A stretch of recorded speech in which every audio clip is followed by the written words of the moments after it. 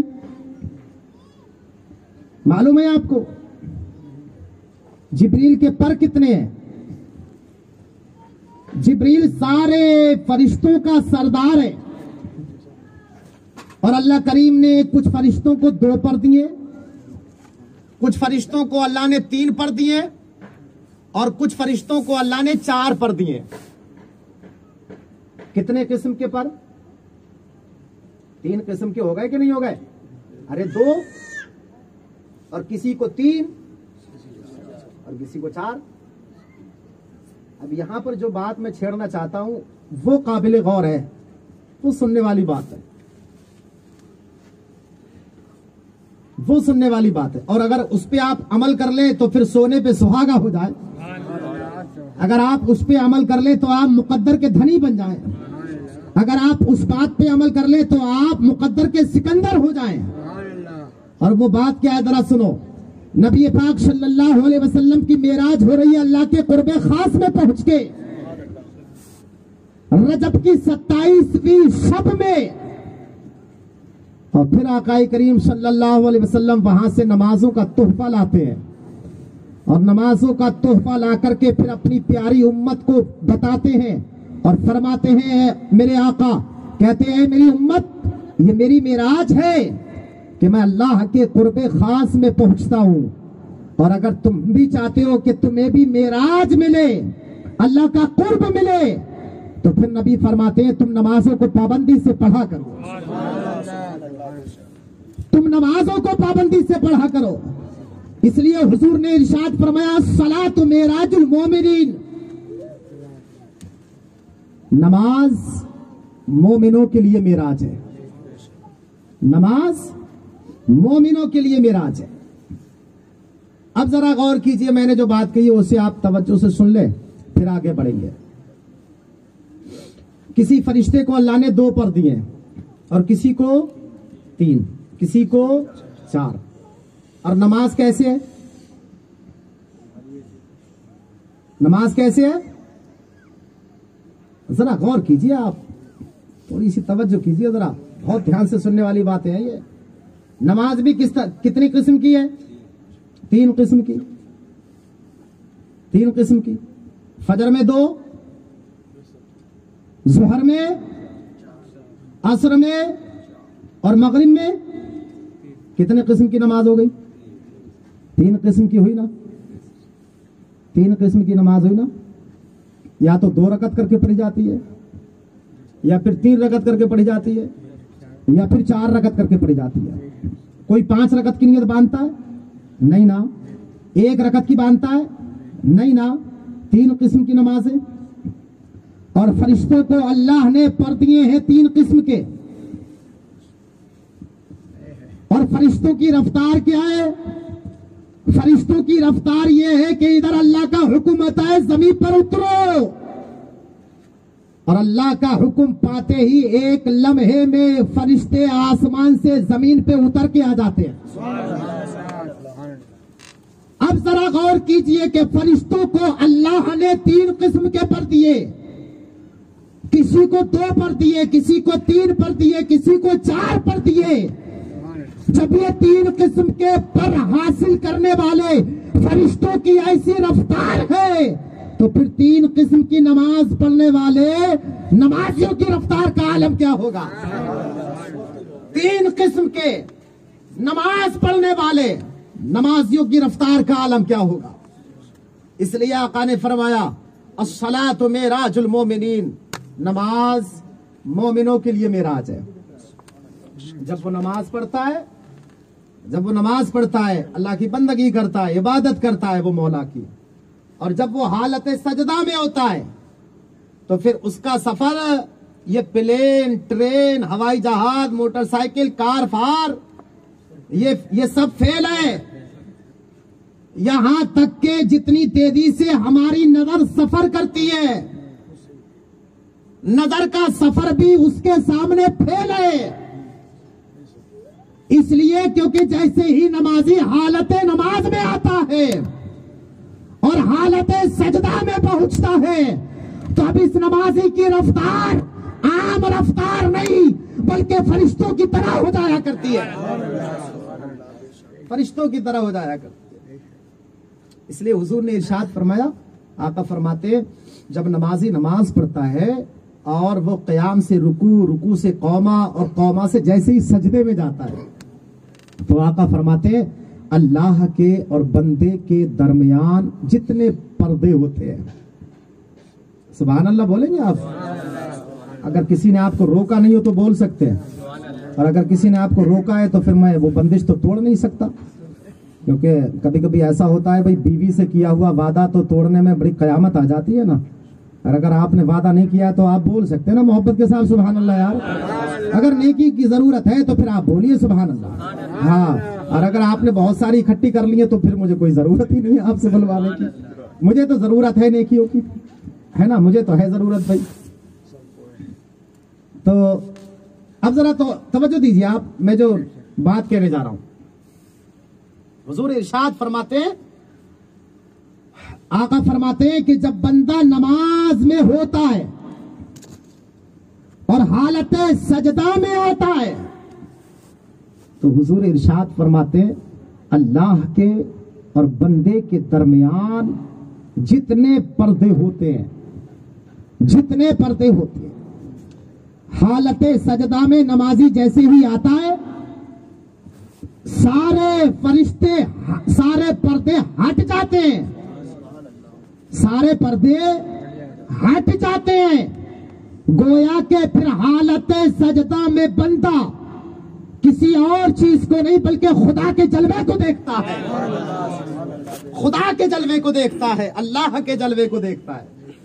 آقا فرماتے ہیں جب تم نماز کی حالت میں رہو تو پھر تم گویا یہ خیال کرو کہ میں اپنے رب کو دیکھ رہا ہوں، تم اس انداز میں نماز پڑھو کہ گویا تم اپنے رب کو دیکھ رہے ہو، آقا فرماتے ہیں۔ اور حضور فرماتے ہیں اگر یہ خیال، یہ تصور آپ کا نہیں بن سکتا، یہ سما، یہ کیفیت نہیں آ سکتی تو آقا فرماتے ہیں تو پھر اس خیال سے نماز پڑھو کہ میرا رب مجھے دیکھ رہا ہے، میرا رب مجھے دیکھ رہا ہے۔ جب بندے کی نماز اس انداز میں ہوگی نا، اس انداز میں ہوگی تو واقعی وہ نماز نماز ہوگی، پھر وہ ہر ریا سے بالکل بری ہوگی، ہر ریا سے محفوظ ہوگی وہ نماز۔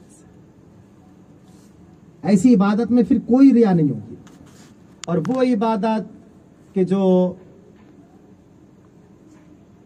ہو رہی ہو اور دل کہیں اور لگاؤ تو پھر جو ہے وہ مزہ نہیں آتا ہے نا، نماز پڑھنے میں پھر مزہ نہیں آتا، مگر عبادت ایسی ہو کہ ہم اللہ کی بارگاہ میں کھڑے ہوں اور دل ہمارا اللہ کی بارگاہ میں جھکا ہو تو پھر اس عبادت کا مزہ ہی کچھ اور ہے، اس عبادت کا مزہ ہی کچھ اور ہے۔ ایک جنگ میں مولا علی گئے، ایک جنگ میں مولا علی گئے تو آپ کے پاؤں میں تیر لگ گیا، تیر۔ اب اس جنگ میں لوگوں نے چاہا کہ تیر نکال دے مگر بڑی تکلیف ہو رہی تھی علی کو، بڑی تکلیف۔ لوگوں نے کہا علی درد بڑھے گا، فرمایا میرے مولا علی نے درد بڑھتا ہے تو بڑھنے دو، مگر میں تمہیں ایک ترکیب بتاتا ہوں، میں تمہیں ایک ترکیب بتاتا ہوں۔ کہا کیا؟ کہا کہ علی جب نماز میں ہو، علی جب نماز میں ہو تو علی کے پاؤں سے تیر کو کھینچ لینا، علی جب نماز میں ہو تو علی کے پاؤں سے تیر کھینچ لینا۔ جانتے ہو یہ ترکیب کیوں دی گئی؟ یہ راستہ کیوں بتایا گیا؟ یہ راہ کیوں نکالی گئی؟ اس لیے کیونکہ مولا علی کی نماز ہماری نماز کی طرح نہیں، مولا علی کے شہزادوں کی نماز ہماری نماز کی طرح نہیں، اللہ کے مخلصین بندوں کی نماز ہماری نماز کی طرح نہیں، اللہ کے محبوب بندوں کی نماز ہماری نماز کی طرح نہیں ہوتی، بلکہ ہماری نماز کچھ الگ ہوتی ہے۔